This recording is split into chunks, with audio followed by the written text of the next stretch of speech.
So it's 1:45 on Tuesday, October 20th, and I just had to make this video because I just finished watching the circus on Showtime, right? And they had this guy on that I think is John Heilman, and he was interviewing the legal guy who was supposed to be the legal, I don't know who the fuck he was. I don't really remember. I just watched it a little while ago. I wasn't paying attention to who he was, but what he was saying is what kind of struck me, right? John Heilman on the circus, the reporter on the circus asked him, was like, yo, man, what are you going to do if, this goes into the courts or if he tries some kind of voter fraud thing? Right before it, he interviewed Dan Patrick, the Lieutenant Governor of Texas. You want to know a little secret about Dan Patrick? Dan Patrick is actually married to a Southeast Indian woman. No shit. When he was a radio personality in Houston, he was a conservative dickhead on radio. He's married to the daughter of, there's like this Indian halal kind of restaurant on Hillcroft in Houston. He used to be there. But yeah, his wife is the daughter of the owner of that place. Because he was a local AM conservative talk show host in Houston before he did this shit. So isn't that fucked up, how racist this asshole is, but he's married to... Yeah, it's fucked up, right? You never see him and his wife in a picture, or his kids, because his wife is fucking dark from a distance. She's Southeast Indian. That's who he married, right? But anyway, when John Heilman interviewed the guy that was for the Biden team, he asked him, what the fuck, man, what are you going to do if the shit goes left and Trump decides this, voter fraud, tries to pull it into court? And this guy, I don't know if he was trying to come across as being confident, don't worry, we got this shit. Like if you have to go in for brain surgery, you want the doctor to be like, dude, I got this, man, right? I've done nothing, I got this, right? He didn't come across that way. He made me more fucking nervous, right? Because Heilman just basically pointed out to him, he's like, wait a minute, man, you got like these 800 fucking lawyers, right? The Biden campaign has like 800 lawyers on retainer, okay? And Heilman correctly pointed out that CNN, MSNBC, Fox, everybody's pointing out that in Harris County, there's only one drop-in ballot or one drop-in place for all the ballots, right? I think Chris Hayes did a special because the judge in Harris County or the county clerk or somebody came up with drive-in dropping, and fucking Dan Patrick, that's why I brought him up, tried to say, I can't be doing this shit, right? You would think that the Biden campaign with these 900 motherfucking lawyers on retainer could send 4 or 5 of them down to Houston, because they've reported on this shit in Houston about there only being one drop-off location for the 4 million people who live in Harris County for like a week now. It does not take a week to file a fucking injunction, man. Why in the hell isn't Biden's goddamn team sending lawyers down there to file a goddamn injunction? That doesn't make any fucking sense, right? Does it make any sense to you, right? And then I started thinking, I said, wait a minute. Way back in 2004, no, was it 2004? Yeah, it was 2004, right? When John Kerry is running against George Bush. John Kerry kicked off his presidential campaign in Charleston, South Carolina. You can look that shit up, right? And here's the thing, though. John Kerry also, there was like some let's just say voting irregularities, right? Voter irregularities in Ohio. People were fucking talking about it. It was a big deal. This was when this company called Diebold. They call themselves Diebold, but it's pronounced D-I-E-B-O-L-D. You'd think it'd be pronounced Diebold, but they pronounce themselves Diebold. And they're a voting company. Look these people up. And they caused a lot of shenanigans in Ohio. And just like Al Gore in 2000, John Kerry also conceded the election, right, because of voter irregularities. Know what I mean? So it's like, I wonder if the fix is in, man, because Biden has all these lawyers, and people are hearing about what's going on in California. I think, I can't, was it the national news or international news? Somebody said something about a ballot box being set on fire in fucking California, right? Same area where these alternative drop boxes are, you know what I mean? These joke drop boxes or whatever the fuck, I don't understand why that's not being litigated, right? So why isn't Biden putting any of the effort, all of these lawyers that he's hiding, right? Then I started thinking about in the last video I was saying, you know, Dianne Feinstein and Nancy Pelosi and all this shit. If you look at what's going on in the infrastructure, right? Everybody's talking about we need to vote, we really need to vote, and if we vote, you know, we can throw this shit out. But then, you know, here comes Ice Cube. He comes out a couple of days ago, and Christina Pearson. Christina Pearson is a fucking lunatic who appeared on CNN after Sandy Hook with a necklace made of, like, fucking 7-point NATO bullets, right? Fucking AR-10, AR-15 bullets. Fucking retarded bitch shows up on CNN after Sandy Hook, right? That's who Katrina Pearson is. She's fucking psychotic, right? She tweets out that thank you, Ice Cube, for working with the Trump administration. Cube didn't come out and say any shit like that. He didn't come out and say any shit like that. You should see how Chris Cuomo tried to play his ass, and Cube shut that shit down, man. Cube's an OG. He shut that down quick. He didn't say he was working with the Trump organization. He said, listen, man, I went to both of them. I went to Biden and I went to Trump. Biden organization say, look, vote for us, and then after you vote for us, we'll talk to you after the election. Trump campaign said, okay, you say we need, what is it, 500 trillion, 500 billion, I don't know what the fuck it is. Trump campaign's like, how about we meet you halfway? Ice Cube said, yeah, that's cool, if you can do it. He didn't say he agreed with that shit. He was like, okay, well, that sounds reasonable if you can do it, right?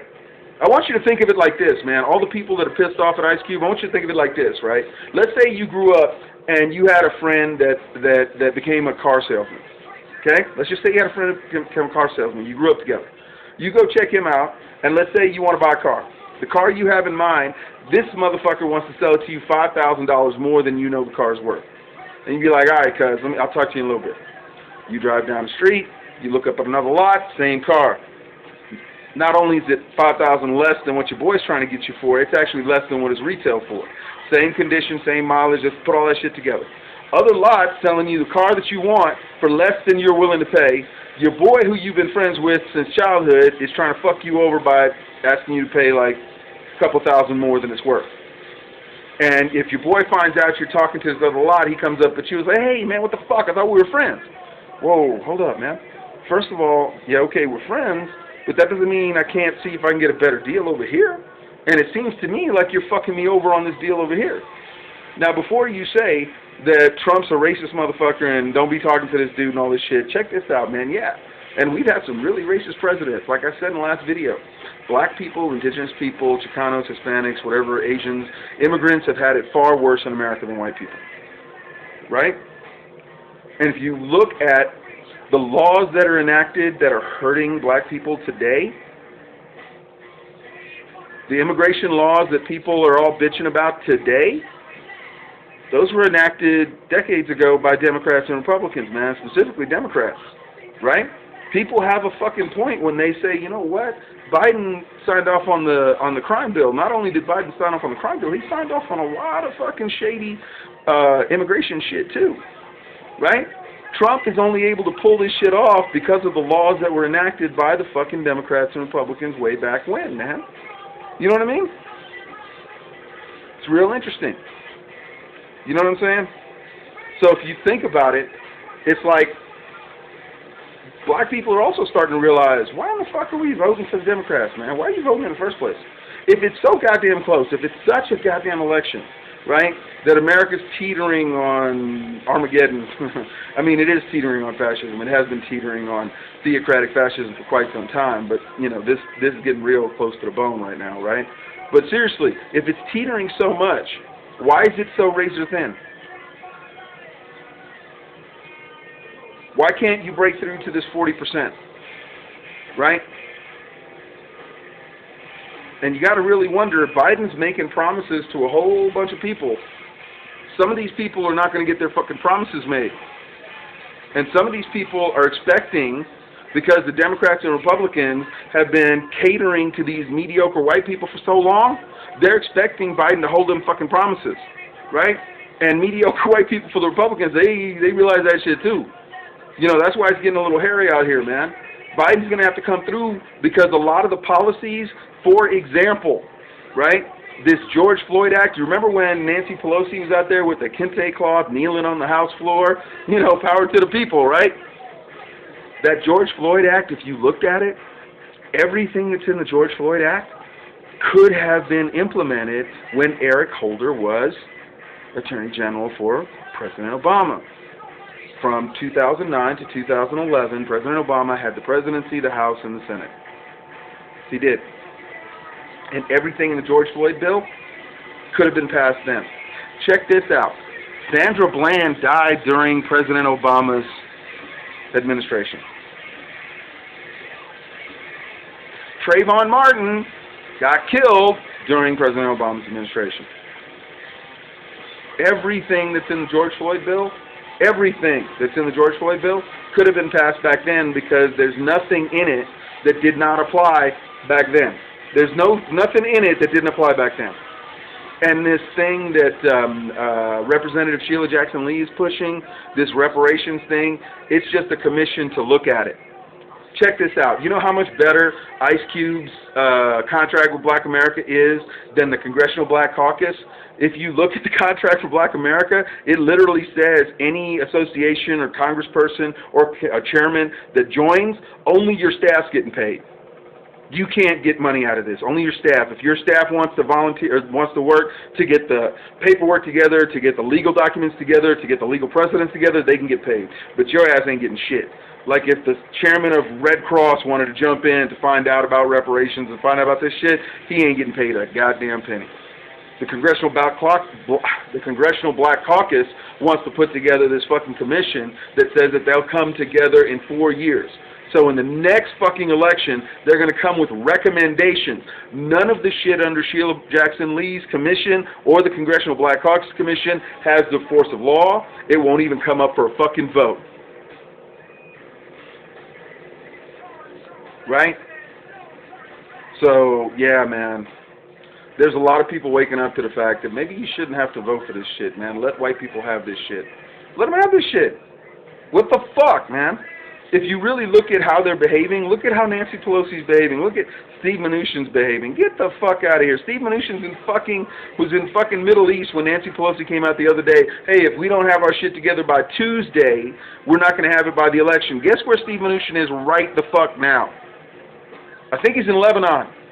He was supposed to be in Lebanon. Well, it's 2 o'clock. It's almost 2 o'clock Mountain Time, so he may already be in Lebanon. He's in fucking Lebanon. How the fuck is that midget, mealy mouth, can't motherfucker gonna show up and get some shit together with Nancy Pelosi by Tuesday? It's all fucking theater, man. Right? Like I said, if Nancy Pelosi was really serious about this shit, you know, if Chuck Schumer was serious about this shit, Dianne Feinstein would have already been resigned. Or he would have already been replaced her, man, with Sheldon Whitehouse. If Nancy Pelosi was serious about this shit, she'd be talking about the stuff she's going to cut out of the fucking budget. She'd make McConnell fucking squirm by now. I want you to think about this, okay? Paul Ryan and John Boehner were both Speakers of the House, right, during President Obama's term. Paul Ryan and John Boehner were able to pull many of Obama's cabinet members into fucking Congress. And before you start with this, well, those guys respected the subpoena. I wonder why. Is Nancy Pelosi so fucking toothless? Ted Cruz filibustered the budget and caused the government shutdown. Ted Cruz. Kamala Harris couldn't have done that shit. Elizabeth Warren couldn't have done that shit. Sheldon Whitehouse couldn't have done that shit. Cory Booker couldn't have done that shit. Amy Klobuchar couldn't have done that shit. There's been 3 budgets since President Trump's been in office. So Nancy Pelosi or the Senate Democrats could have pulled any of the stunts that the Republicans pulled during Obama's term. So either they are not smart enough, they are unwilling, or they know that those little maneuvers are only reserved for the Republicans because those maneuvers are actually reserved to prevent progressive policies or policies that will help everyone. So the Democrats don't have a problem not using those techniques, and the Republicans don't have a problem always using those techniques because the technique does the same thing. Stifle progressive growth in America. It's ridiculous. Think about that shit, man. How is it that Paul Ryan and John Boehner were able to stifle the Obama administration? How did Ted Cruz do a filibuster that caused the government shutdown, but none of the Democrats is able to do that? How is Nancy Pelosi able to pass 3 budgets in which you're hearing about it now, how Donald Trump's like maneuvering fucking money around and stealing it here and there? If Nancy Pelosi was serious, she would have shut that government down way before it happened last year. Like I said, Nancy Pelosi is playing towards a status quo, right? Dianne Feinstein's only keeping her decrepit ass, keep her ass in office so she doesn't get found out. Check this out. That senator from Georgia, Loeffler, the one that got busted for shorting stock when the Senate found out about COVID. Guess who else was in that little net? Yep, Dianne Feinstein. And Burr, Richard Burr, I think his name is. Right? Yeah. Those 2 Democratic senators were also caught in that fucking COVID-19 stock short sell. Right? So if you look in that, if you take that into perspective, right? Fucking Feinstein, man. You take that shit into perspective, then Feinstein did what she did as a sort of like a wink, wink, nudge, nudge to fucking Lindsey Graham, right? I say this for you, throw you a lifeline so you can win your seat with Jamie Harrison. So when Trump wins and you become the chairman of the Judiciary Committee, you can kind of help me evade this, selling stocks and shit. Just like she's on there to make sure that those fucking defense contracts, she's also there so she doesn't go to fucking prison for this shit, right? Martha Stewart went to prison and she was like in her late 50s, okay? Dianne Feinstein is 87 years old. That old bitch wouldn't make it through the strip search, okay? That's what that shit is about, okay? Chuck Schumer's not going to replace her because he needs that ignorant bitch to do that filibuster blue slip thing. Okay? Check this out, man. The reason that Donald Trump was able to fill 257, I don't fucking know, all those federal judges, is the former Democratic head of the Judiciary Committee was Senator Patrick Leahy. And Senator Patrick Leahy allowed Republicans to pink slip blue slip judge after judge after judge after judge. Blue slip means that a senator, like I explained in the last video, Senator Tom Cotton can say, hey, this judge is from Arkansas. I'm a senator from Arkansas. I don't think she should be there. And Leahy's like, well, okay. 200-something empty federal judge seats. Now you got the Republicans in charge, and here's Trump slapping in these 40-year-olds, 50-year-olds. Motherfuckers who were like, I'm not sure if Brown versus Board of Education was decided correctly. What? The fuck? What do you mean? Speaking of Supreme Court decisions, this chick that they're trying to put on the Supreme Court, it's not Roe versus Wade you need to worry about. Here are 2 Supreme Court cases you really need to look into. Okay? Loving versus West Virginia. Okay? And now I can't fucking think of it. Griswold versus Connecticut. Loving versus Virginia and Griswold versus Connecticut. Loving versus Virginia, they made a movie on it on HBO. It's about an interracial couple, but the one you really need to look into is Griswold versus Connecticut. Griswold versus Connecticut has to do with reproductive rights in a different way. Griswold versus Connecticut talks about birth control. Yeah. Condoms. IUDs. Fuck birth control pills. They're talking about condoms with Griswold versus Connecticut. They're talking about IUDs. They're talking about other types of birth control. That's Griswold versus Connecticut. That's what they want to shoot at. Okay? You want to know why these motherfuckers are so fucking tripped out about the births and shit? Why they're so tripped out? I told you it's a little bit of racism. It's a lot to do with racism. It has to do with the demographic shift, you see. Okay? These mediocre white people understand. Let me put it to you a different way, okay? One of the reasons that the indigenous people here were wiped out so fast, not because of, well, yes, mainly because of the disease. But here's the thing, man. Not only was it because of the diseases these mediocre white people brought here, they outbirthed them, right? You have this white dude and his fucking inbred, or not his inbred, and his young wife coming out to the prairie in her sod house, and she's pumping out 9, 10, 12 kids. dying from exhaustion, and he just marries another wife, and she starts pumping them out too. So you got each one of these families pumping out a dozen kids each every fucking decade, right? Well, that shit has slowed down. If you look at the demographic breakup of birth rates in America, white families, white females, are the lowest when it comes to birth rates. Right? So if you outlaw birth control and you outlaw abortion, white women have to give birth, right? It also kind of lowers the birth rate of brown and black people too, which is a plus for them, right?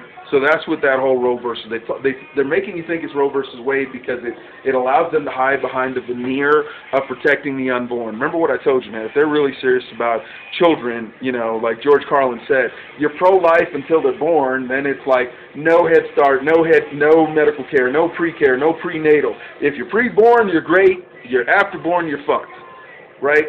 Up until you turn 18 when they need you for military age. That kind of shit, right? I love George Carlin, and I miss him so much, right? We'd love to have him here, right? But yeah, man, just think about that shit. Think in those terms, that these people are not operating like the election that they're telling us it is. If the election is such an existential threat, then why are they operating like this? Why isn't Biden sending like a dozen of those 900 lawyers that he has to Texas to fix that shit? Why aren't they flexing now? You know what I mean? Why aren't they flexing now? Fuck the dumb shit. Flex now. Right? So you got 14 days, man. It's going to be really fucking interesting. You know? Oh, yeah. Then you got that fucking comet that's going to show up around the 30th. Right around Halloween, which is also a full moon. Great. Full moon, goddamn comet that we can see in the sky, and the election 4 days later. Fucking beautiful, man. 2020 is great. Oh, one more thing. Apparently, Rush Limbaugh is going to die soon. I think NBC or the Washington Post or New York Times just tweeted something about it. He's like, I'm really feeling close to death. Let me quote Mark Twain. I don't wish someone to die, but I look forward to reading his obituary with great relish. You know? Anyway, man, this is some shit. Be careful out there. You know, rally around the family with a pocket full of shells. Okay? Just be careful out there, man. This shit is getting crazy. Peace.